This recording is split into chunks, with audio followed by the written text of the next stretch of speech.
Welcome back to Crafting with Nikki. Today we're going to get in a little bit deeper into the Procreate app. I talked about it a little bit in my Apple iPad review, which should be up on my channel. I'm going to try and get that one up before this one, but we'll see.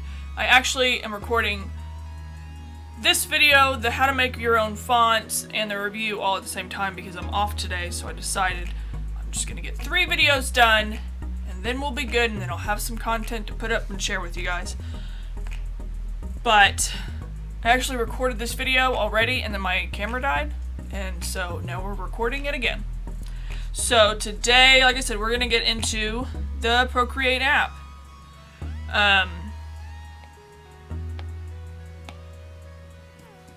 Procreate is available for iOS devices only. It costs $9.99 in the Apple iPad store, or the Apple App Store. And what it is just a drawing app. You can download brushes for it. It's got all different kinds of settings in here. You can actually change what's called the streamline, which will make it a little bit easier to draw. You can apply a grid, which is actually what I'm going to show you how to use today to make your own mandalas.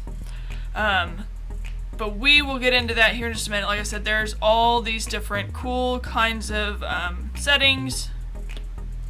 They've got different textures and stuff that you can that are that are already on here, or you can even go in and buy some new ones. I stick to mainly these calligraphy brushes, and I actually did download a few online for free and installed them. I mainly use this monoline one for my mandalas, but I will go back here and I'll show you how to set up a new document for it. I primarily use 2 different document sizes. I use like a regular 8.5 by 11 for just my doodling, and then I do a square one that I use for my mandalas just because they are kind of more square. You can go in and you can make it as big as you need it. You can actually use your fingers to pinch and move around, because you know when you're drawing on a normal piece of paper you kind of sometimes have to move. But one good thing that I like about the Procreate app is you can actually zoom in to something that you're drawing. So if you need to do a little bit more of a detail, you can zoom in, which you can't do with a piece of paper. You can rotate it, so that way instead of rotating your iPad, you're just rotating your canvas. And then, like I said, we will come in here to create a mandala. You'll create your document page. You'll come in here to your canvas, and the drawing guide, you're just going to turn that on. It's defaulted to just the basic grid, but we'll go in here to edit drawing guide, and this is just the basic 2D grid. You can use assisted drawing on this if you want to use it to make straight lines. The isometric, you can use it with the assisted drawing, or you can use it as just a guide. Perspective, if you want to make, a cube, or whatever you're wanting to do that you need a perspective view on, you can use that with the assisted drawing. For the mandala, I use the Symmetry, and there's a few different settings on the Symmetry. You can do a horizontal if you want to do, like, I made some butterflies when I was first messing around with it, because you only had to draw on one side. And then it just automatically showed up on the other side. There's the quadrant if you want to do just 4. You can even move where the points start and stop. You could probably use this one for less detailed mandalas. But the one I use is the radial. And then what I do is I just bring the point over here to the corner, so that way it's a little bit more circular when I'm drawing it. And then make sure the assisted drawing is on, which it is, and then we will select done, and then I will show you. You just come in here and you draw on one little pie sliver. It's not really a pie, but I call it a little pie sliver. You just draw on that one little pie sliver. If you don't like it, just use 2 fingers to tap and it'll undo it. I did that and it turned off my grid.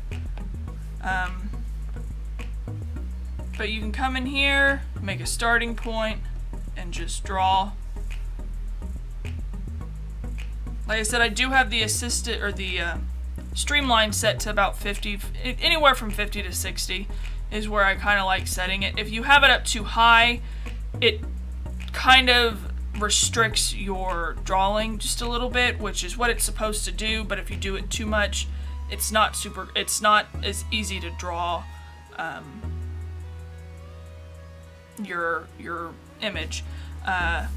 Also, it's great to use it for when you first start out using it. I've noticed as I use this more, I don't need it as much, but when you first start using it, it is a little bit, you can get kind of shaky when drawing. But you just come in here and you make all these different shapes. You can even, you know, come in here and make swivel lines. I'm just kind of trying to show you guys how I've messed around with it a little bit. You can separate stuff. And like I said, if you don't like any of it, you can just always come up here and clear it, or you can just double tap until you get back to where you like. But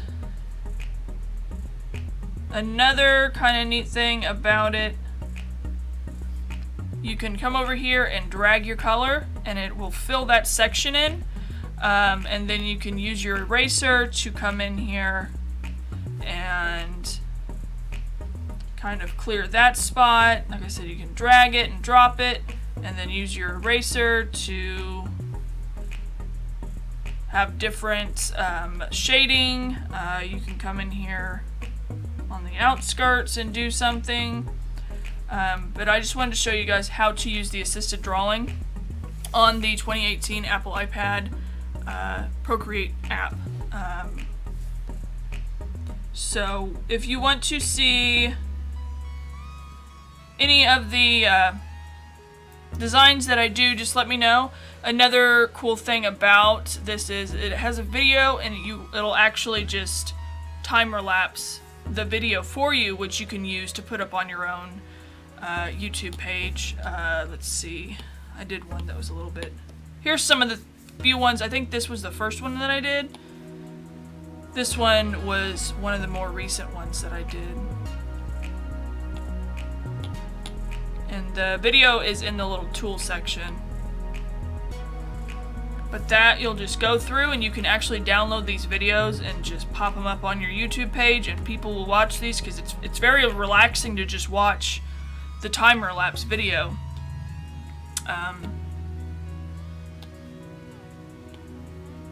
There's the other one.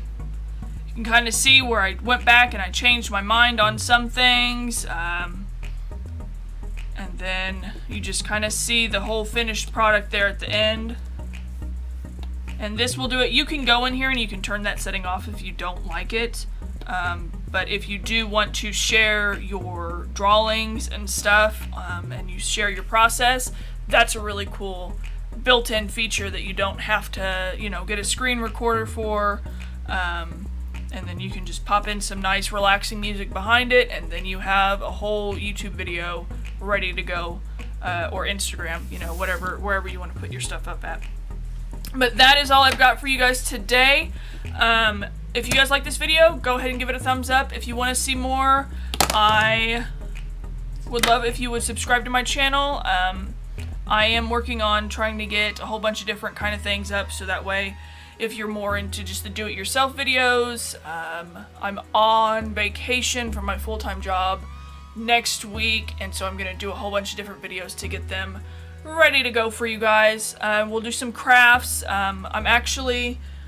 I sound a little hoarse today because I took my daughter to see Panic at the Disco last night in Tulsa. It was a lot of fun, but I probably screamed too much considering that I'm 30 and I went to a Panic at the Disco concert. But I'm gonna do a shadow box using the tickets, and I'll create her like a little memo thing, and we'll show you guys how to do that. So that's one of the next videos that I'm gonna do. But like I said, if you guys want to see more videos, subscribe to my channel, and I will see you guys next time. Thanks, bye!